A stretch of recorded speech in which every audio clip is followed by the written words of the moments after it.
হরে কৃষ্ণ। প্রিয় বন্ধুরা, আজ আমরা শ্রবণ করব ইন্দিরা একাদশীর ব্রত মাহাত্ম্য কথা।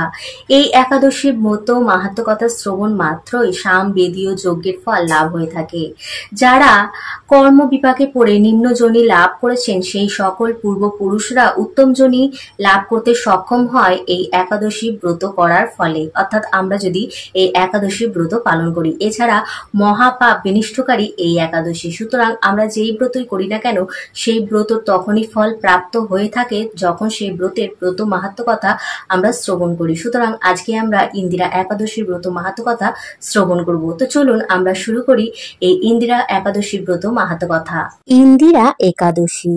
মহারাজ যুধিষ্ঠির বললেন, হে মধুসূদন, আশ্বিন মাসের কৃষ্ণপক্ষিয়া একাদশীর কি নাম, তা কৃপা করে বলুন। শ্রীকৃষ্ণ বললেন, হে রাজন, আশ্বিন মাসের একাদশী ইন্দিরা নামে পরিচিত।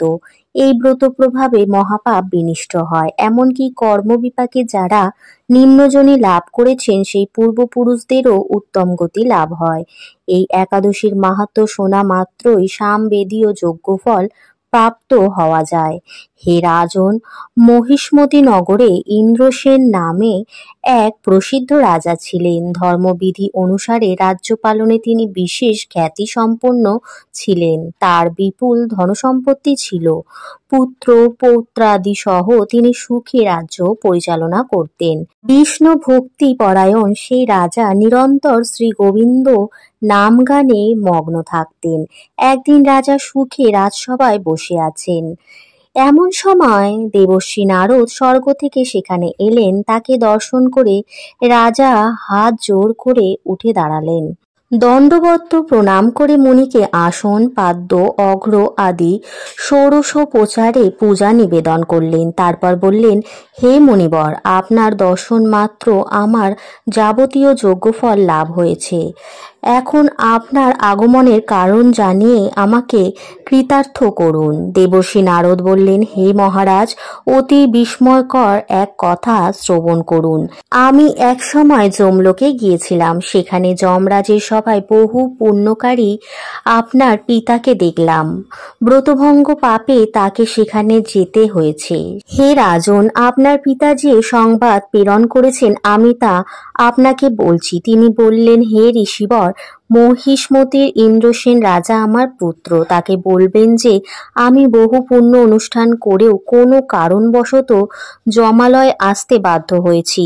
আপনি কৃপা করে তাকে সর্বপাপ নাশক ইন্দিরা একাদশী ব্রত পালন করতে বলবেন। সেই ব্রত প্রভাবে আমি নিষ্পাপ হয়ে স্বর্গলোকে যেতে সমর্থ হব। এই কথা জানাবার জন্যই আমার আগমন। হে রাজন, আপনার পিতার মঙ্গল বিধানে আপনি যথাবিধি ইন্দিরা ব্রত পালন করুন। রাজা জিজ্ঞাসা করলেন, হে দেবর্ষি, সেই ইন্দিরা ব্রতের বিধি কি? কোন তিথি বা কোন পক্ষে এই একাদশী ব্রত করা কর্তব্য, তা কৃপা করে আমাকে বলুন। দেবর্ষি উত্তর দিলেন, হে মহারাজ, আশ্বিন মাসের কৃষ্ণপক্ষে দশমীর দিন শ্রদ্ধা সহকারে প্রাতঃস্নান করবেন। মধ্যাহ্নে ভক্তি ভাবাপন্ন হয়ে পুনরায় স্নান করবেন এবং রাত্রিকালে ভূমিতে শয়ন করবেন।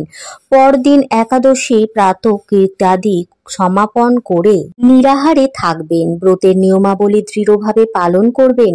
হে পুণ্ডরীকাক্ষ, হে অচ্যুত, এই শরণাগতের প্রতি কৃপা করুন। এভাবে শ্রদ্ধা সহকারে শালগ্রাম পূজা করে পিতার উদ্দেশ্যে ব্রতের ফল অর্পণ করবেন। দ্বাদশীর দিন সকালে ভক্তি ভরে শ্রী গোবিন্দের পূজা করে ব্রাহ্মণ ভোজন করিয়ে অবশেষে নিজে মহাপ্রসাদ গ্রহণ করবেন। হে রাজন, বিধি অনুসারে শ্রী হরি এবং ভক্তদের অর্চন করলে আপনার পিতৃবর্গ মুক্তি লাভ করে শীঘ্রই বৈকুণ্ঠে গমন করবেন।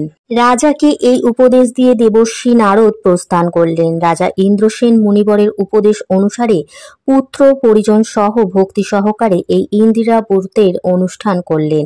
তখন দেবলোক থেকে পুষ্প বৃষ্টি হতে লাগলো এবং তার পিতাও বিষ্ণুলোকে গমন করলেন। তারপর রাজা ইন্দ্রসেন নিজ পুত্রকে রাজ্যভার অর্পণ করে নিজেও বিষ্ণুলোকে ফিরে গেলেন। এই ইন্দিরা একাদশীর মাহাত্ম্য পাঠে ও শ্রবণে মানুষ সকল পাপ মুক্ত হয়ে বিষ্ণুলোক প্রাপ্ত হয়। তো প্রিয় বন্ধুরা, ভিডিওটা কেমন লাগলো? যদি ভালো লাগে লাইক কমেন্ট শেয়ার করতে ভুলবেন না। পাশে থাকার জন্য সাবস্ক্রাইব করতে ভুলবেন না। বেল বাটনটাকে অবশ্যই প্রেস করে দেবেন, যাতে আমার ভিডিওর প্রতিটা নোটিফিকেশন আপনাদের কাছে সবার আগে পৌঁছে যায়। ভালো থাকুন, সুস্থ থাকুন, সুরক্ষিত থাকুন, ভালোবেসে বলতে থাকুন হরে কৃষ্ণ, রাধে রাধে।